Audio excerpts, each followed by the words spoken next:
Hello everybody, welcome back to the Game Room. In my last video, I went over the top 10 best looking game systems of all time, and some of you were a little surprised at some of my picks. And I think you're going to be surprised today because now I'm going to do the top 15 worst looking game consoles of all time, not including Pong systems and handhelds. Just like last time, this is 100% based on my opinion. I am going by my years of looking at the 50 plus consoles in this room, but I also sat down on a computer recently and looked at pretty much every console out there in every variation. It took about 2 days for me to get this list on paper. If you disagree with any of it, just let me know as you always do. So let's head into the countdown. I need more game systems.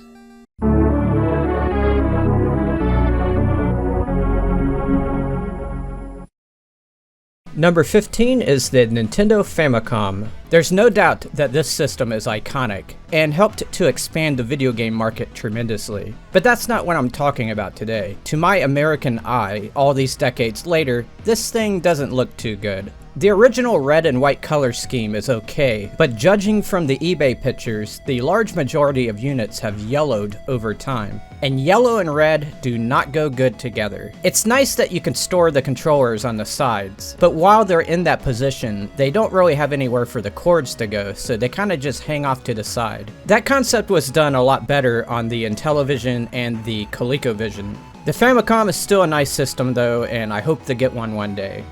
Number 14 is the Casio Loopy. Another Japanese console, but this one was intended for the female audience. It has a meandering set of design elements. On the left side you have 3 perfectly round buttons, including one that's one of the biggest I've ever seen. On the other side there is an oval button, and a little oval window that allows one to see how much tape is in the printer. This thing prints stickers, by the way. The entire right side of the unit bulges out, both on the front side and on the top, and it's rather unsightly. That's where the printer components are, so maybe they had to do it that way. Overall though, the thing is a bit unsettling to look at.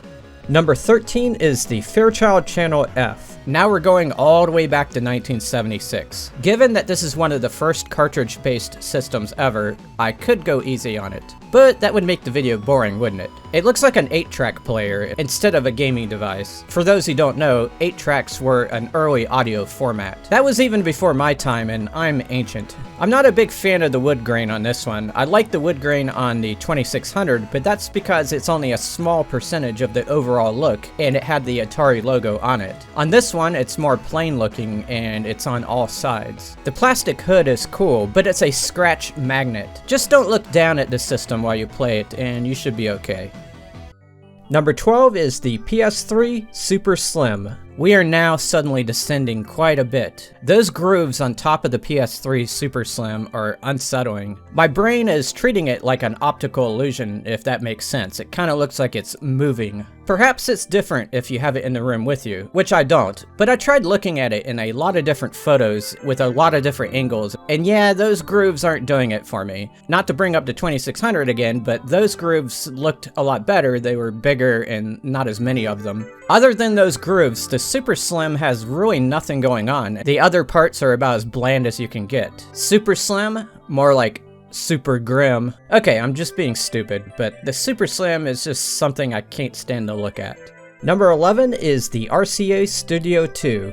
Having come out in 1978, this thing looks a lot like the Pong systems that were out at the time. An appearance that has not withstood the test of time. Let's start with the color. It looks like it suffers from yellowing, but from what I can gather, the systems were already that color when it first came out. Apparently the color of piss was all the rage back then. The silver and black around it doesn't help that much. These silver pointy things at the top look like exposed electric rods. You don't see them when a cartridge is plugged in, but the cartridges themselves look terrible. The most noticeable thing are the controls that are on the sides. They look like 1970s calculators. All in all, this is a very ugly system. Number 10 is the Jaguar CD. This add-on takes an already questionable looking Atari Jaguar and turns it into a blighted property on your shelf.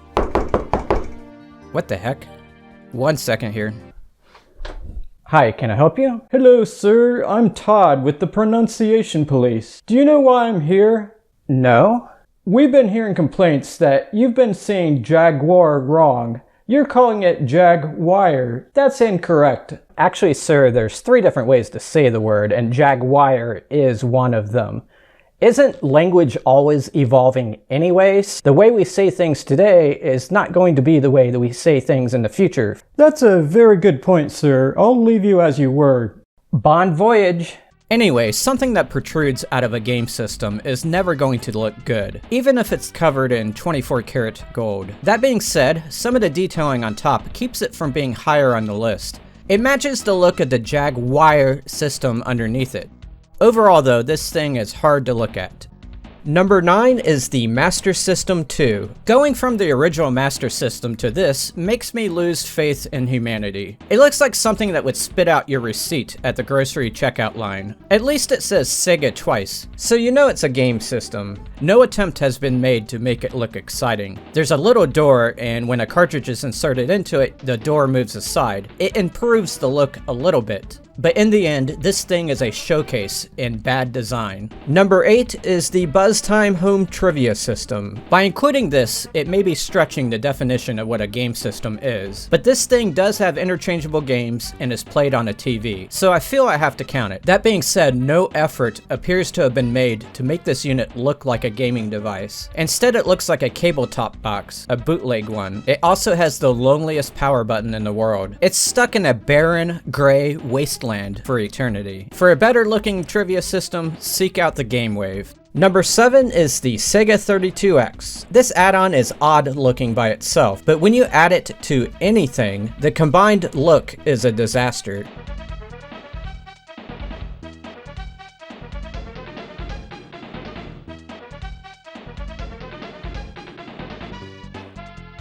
It also doesn't go good with the things it was intended to plug into, the Model 1 and Model 2 Genesis. They really should have hid the gaps between the two systems, like the power base converter does. That thing isn't pretty, but it looks a lot better than the 32X. Out of all the gaming companies, Sega has had the most face-palming moments in history. Hit the like button if you agree.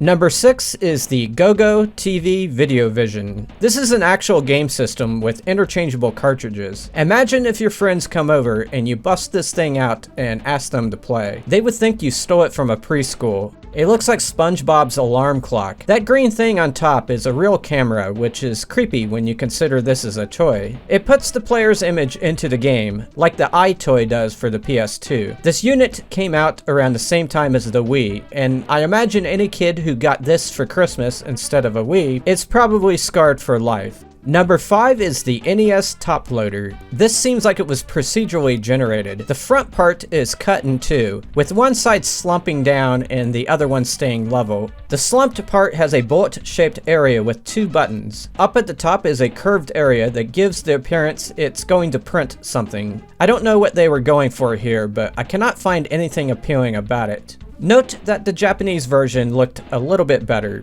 Number 4 is the Coleco Telstar Arcade. Do I really need to explain this one? I'll do it anyway. When you play this system, you need to physically rotate it to one of 3 sides, and look like a dork in the process. It's big, it's brown, and it's triangular. Even the cartridges are triangular. The 1970s was a perfect time for game companies to figure out what not to do with a game system, and I'm glad Coleco figured it out in the end.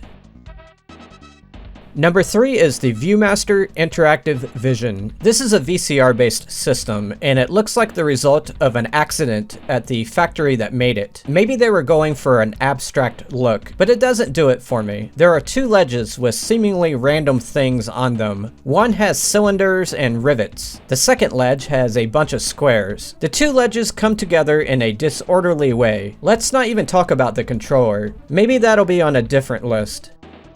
Number 2 is the Mattel HyperScan. This looks less like a system and more like something that would latch onto my face. That might be a little harsh, but I swear that's the first sentence that popped into my head when I thought about describing this system. It has 2 modes, folded and unfolded. When it's folded, it resembles a wet, soggy sandwich that's been left on the beach overnight. Not even the seagulls would touch it. When it's open, it resembles a camping device that was bought from a dollar store, one that you only intended to use once to heat up a can of beans. All in all, this system is hideous.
Number 1 is the Wii Mini. How did the Wii get from this to this? Allow my imagination to fill in the blanks. There was a person named Susie, and she was in charge of designing a cheaper version of the Wii, but Susie went out late one night and drunk a lot, and she totally forgot about the deadline. The prototype was due the next day. She woke up late in a panic and went into the bathroom and blindly threw a bunch of things in her bag and headed to work. As she drove up to Nintendo of America, a light bulb went off. She got out of the car, headed into the meeting, and slapped this down on the table. She told them that was the prototype. Nervous laughter echoed through the room. However, since the higher-ups needed something, Susie's boss took the concept and ran with it. And that's what we have today, a bathroom scale that plays video games.